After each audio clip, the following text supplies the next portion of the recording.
Today we want to talk about solids, 3D figures. We're getting things that have some depth to them, three-dimensional shapes. There's generally three categories that we kind of deal with and talk about: prisms, pyramids, and spheres. And then there's circular partners. And so we're going to start first with what we call prisms.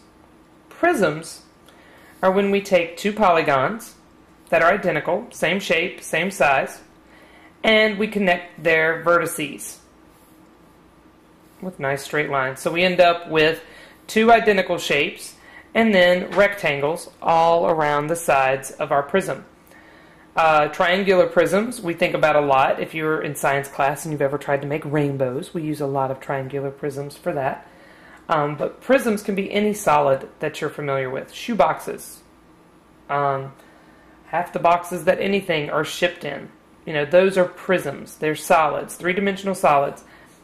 We have bases and sides. And so let's get some vocabulary out of the way. This particular example is a triangular prism. We name prisms based on their base. In this particular problem, here in yellow is a triangle, and then back here we also have the other triangle. The triangles are the bases. Two bases. The two repeated shapes are the bases. So we have a base here and a base in the back. These rectangles along the side are what we refer to as lateral surface.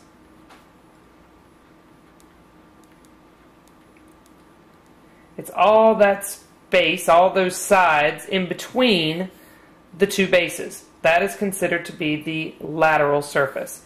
So there are two bases. We have some lateral surface. Another word that you'll hear referred to a lot is the height of the prism. The height of the prism is always the distance between the two bases. So that could be any one of these corners that connect the two bases. Now, all of the prisms we are going to be dealing with are right prisms, meaning that the lines that connect the corners of the vertices are all perpendicular to the bases. So we do end up with a whole bunch of rectangles. So the two bases are directly across from each other. These are all perpendicular. And the height is that perpendicular distance between the two bases.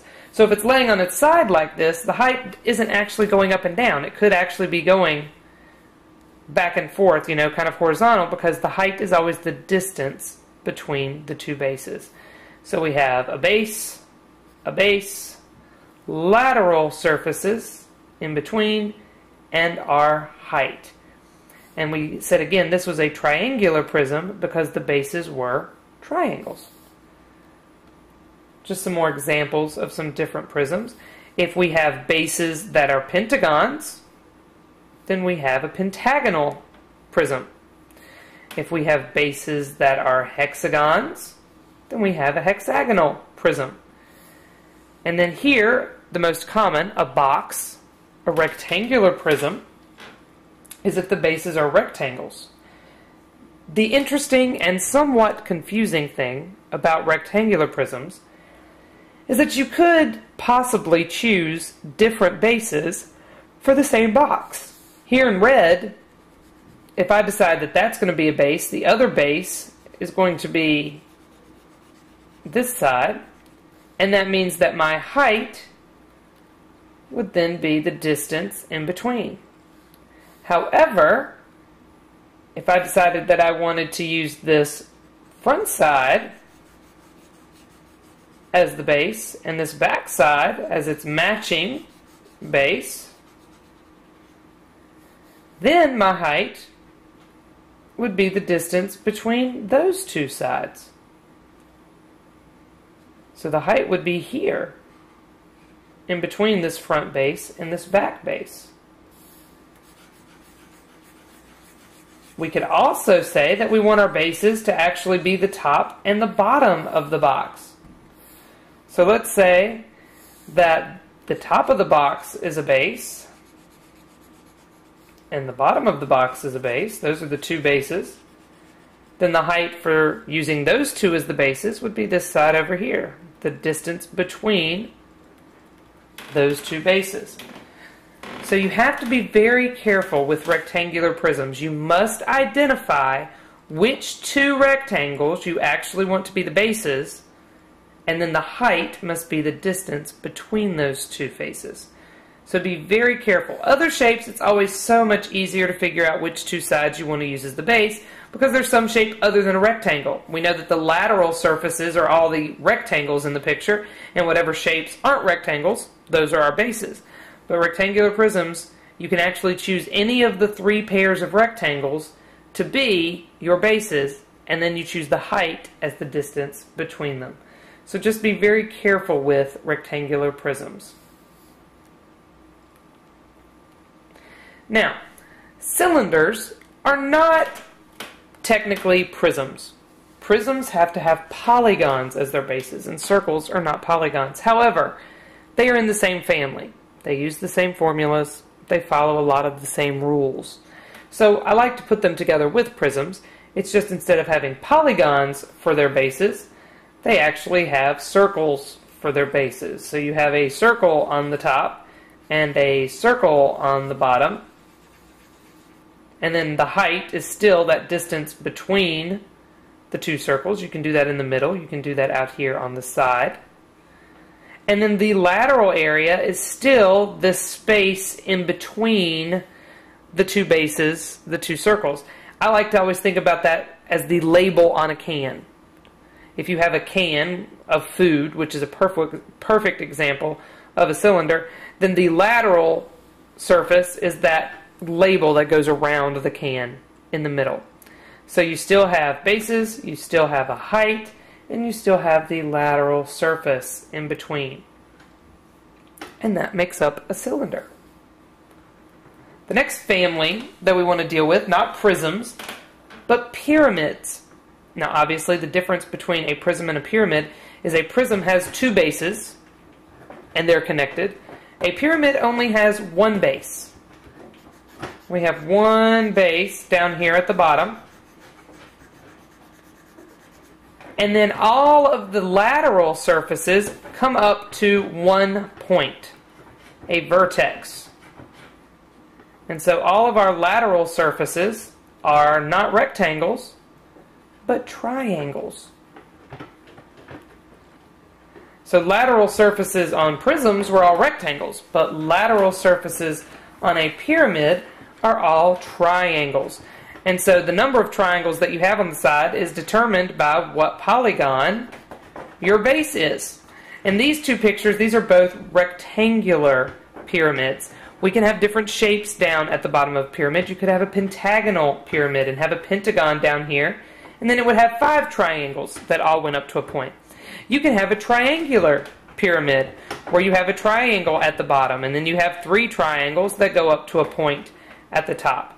It is important to note that pyramids have 2 separate heights that we refer to. They have a vertical height and they have a lateral height. So the vertical height of a pyramid always comes from the vertex down to the center of the base, and it is perpendicular to the base. That would be your vertical height. Okay, so vertical height must be perpendicular to the base. Vertical height comes from the vertex and is perpendicular to the base. Lateral height, I like to think of it as sliding down the side of the pyramid. When we come down the side of the pyramid and we end up perpendicular to one of these edges, that is what we refer to as the lateral height. So there are 2 heights associated with a pyramid. The vertical height, which goes from the vertex perpendicular to the base, and the lateral height, which slides down the side of the pyramid over here to the edge. It does, however, have to be perpendicular to the edge. And these are pyramids. Its close circular cousin is our friend the cone. Again, it can't technically be a pyramid because its base is not a polygon. Its base is a circle. And so we cannot call it a pyramid. However, it is closely related. It's going to follow the same rules, the same concepts, and everything. Again, the base is the circle. Just as in our pyramids, the bases were these rectangles down here. They were our bases. Okay? But this time the base is a circle. It still has a vertical height. And it also has, sliding down the side, a lateral height. So we have a vertical height and a lateral height. All of this cone part out here is also our lateral surface. So we have our lateral surface. All the same parts that a pyramid has, just a circle for its base. And our last solid shape is the sphere. It doesn't have a lot of parts because just like a circle, it's only based on one thing. Spheres, instead of just being all the points equidistant from a single point in one plane, are all the points in three-dimensional space that are the same distance from the center. So a sphere really only has a radius. The sphere itself, the actual surface of the sphere, it's basically all lateral surface. There is no base. There is no polygon that it's based on. There's not even one circle that it's based on. All of that surface space is lateral surface. And so that whole outside space and the radius itself are the only parts of a sphere. And they're pretty distinctive. You can usually tell if something is a sphere. And those are all of our 3D solids.